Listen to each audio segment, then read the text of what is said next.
Oke, Assalamualaikum warahmatullahi wabarakatuh. Pada pertemuan kelima ini kita bahas mengenai desain sistem, implementasi, dan operasi. Sebenarnya materi ini merupakan bagian dari konsep siklus dari konsep pengembangan sistem ya. Kemarin kan udah kita bahas ya, yang analisis sudah kita bahas di bab sebelumnya.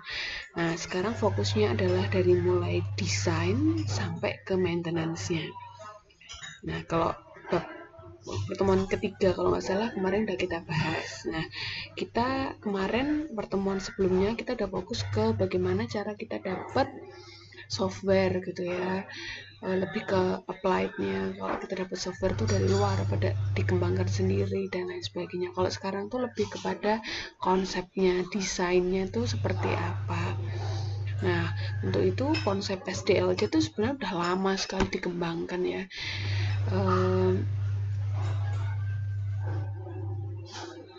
Kalau ini contoh beberapa perusahaan di Indonesia yang juga melakukan pengembangan sistem ya, baik yang di sini sistem pengembangan tiketingnya gitu ya, kalau di perbankan digitalnya baik funding maupun lending, kemudian ini sama ya, ini Bank BRI, ini Bank Mandiri. Nah, jadi sistem yang dikembangkan itu tergantung perusahaan. Ada yang sistemnya sistem untuk kepentingan internal dan sistem yang untuk dekat dengan customer yang sudah kita bahas ya. Sebenarnya banyak perusahaan yang melakukan pengembangan sistem tuh pengen dapat sistem yang dekat sama pelanggannya, memenuhi ekspektasi pelanggan. Nah, oleh karena itu banyak sistem yang dikembangkan itu ya yang kemarin kita bahas ya, sistem penjualannya, bagaimana dia bertransaksi dengan konsumennya, dengan suppliernya. Tujuannya memudahkan pihak eksternal untuk mengakses pihak internal. Nah, maksudnya adalah berbeda dengan pengembangan sistem yang untuk internal. Untuk internal memang untuk bermanfaatan karyawan di internal, misalkan untuk sistem pengembangan SDM terkait dengan penggajian gitu ya. Kadang-kadang data basisnya belum database tapi basisnya masih file gitu ya. Asal dari eksternal sudah bagus. Nah, contoh-contohnya di sini gitu ya. Memang kalau internal juga nggak banyak diekspos.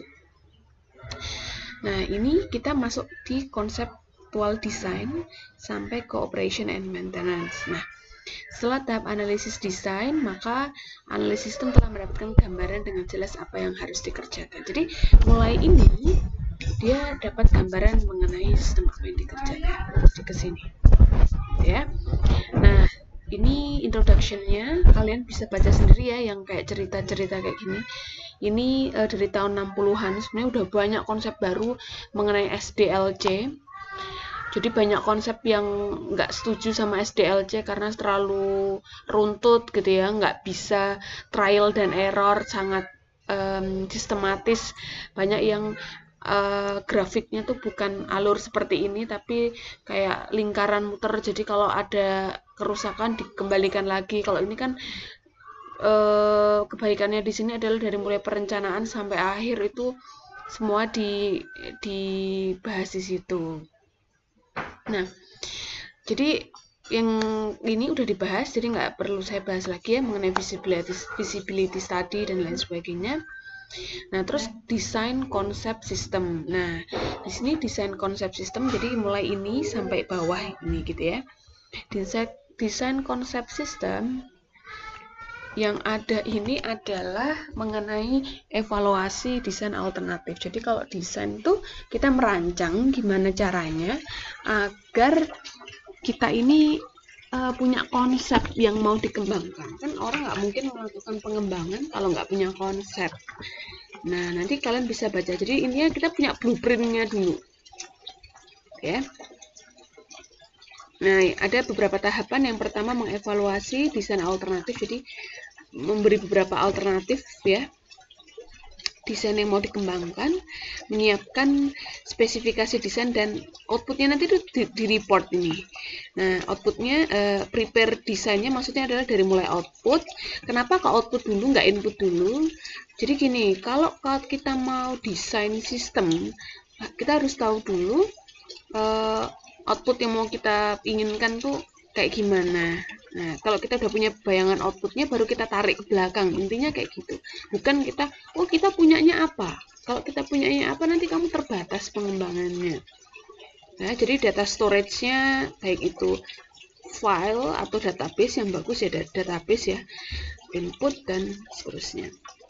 Nah, yang terakhir ini adalah laporan desain sistem. Jadi laporan desain sistem itu nanti yang merancang ini dari analis ya, baik oleh orang internal atau orang eksternal, tergantung yang kayak bab kemarin ya. Jadi dia mau in-house atau mau dikembangkan oleh pihak luar.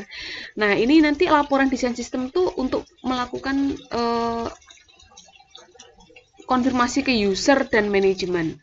Kan udah tahap pengembangan tuh. Nah, terus ini bener nggak? Saya nggak maksud begini apa enggak gitu lah maksudnya. Nah, melalui tahapan desain ini, analis mengkonfirmasi kepada pemakai sistem dan manajemen apakah benar sistem informasi yang digunakan. Tahapan selanjutnya tidak akan dilakukan jika laporan ini belum disetujui oleh manajemen. Jadi runtut, kalau SDLC itu runtut ini dulu. Ini ya contohnya tuh kalau kita melakukan pengembangan sistem untuk penjualan dan pemasaran. Nah, ini harus jelas konsepnya. Memasarkan tuh nanti tuh integrasinya sama apa? Sama bagian produksi. Jadi penjadwalan produksi. Produksi hubungannya kemana? Penjadwalan pembelian. Karena nanti ada bagian purchasing yang melakukan pembelian.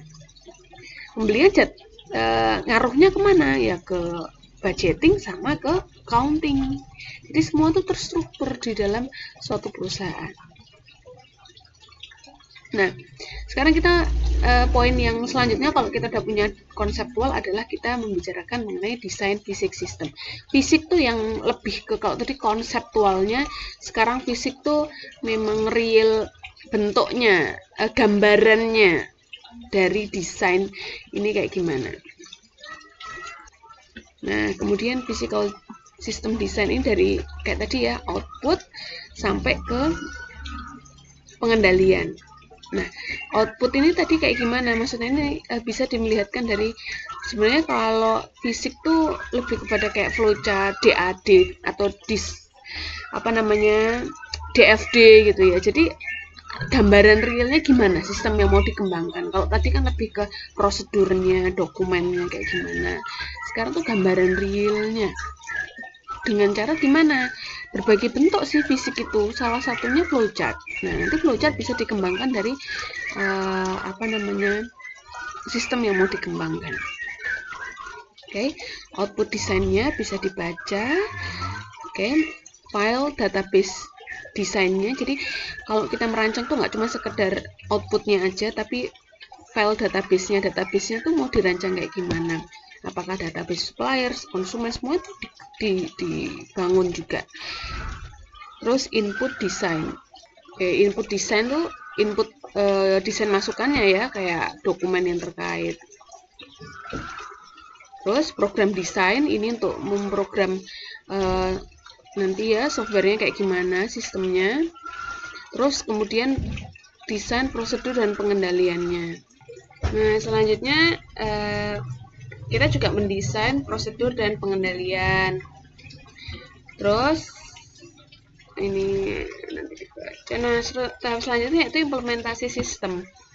Nah, implementasi ini setelah dianalisis dan didesain secara rinci, teknologi telah diseleksi dan dipilih. Jadi desain, terus fisiknya tadi udah dirancang ya, terus kemudian kita udah ada softwarenya ya, kemudian kita implementasinya. Jadi mulai dari secara fisiknya, kemudian secara SDM-nya.